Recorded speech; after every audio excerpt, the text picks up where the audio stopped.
এরকম খুলে খুলে যাওয়া মাঝে মাঝে। এবার আমরা সাগরে চলে এসেছি, যেখানে কপিলমুনির থান বলা ভুল হবে, মন্দির।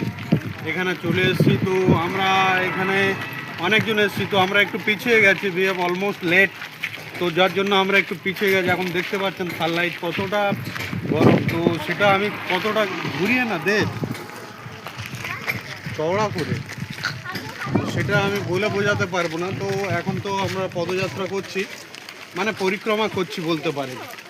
তো ওখানে গিয়ে আমরা স্নান করব, করার পরে আপনাদের আমরা মন্দির দর্শন করাবো।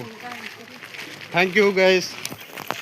ও hello guys, welcome back to my new blog. তো দেখতেই পাচ্ছেন আমরা এখন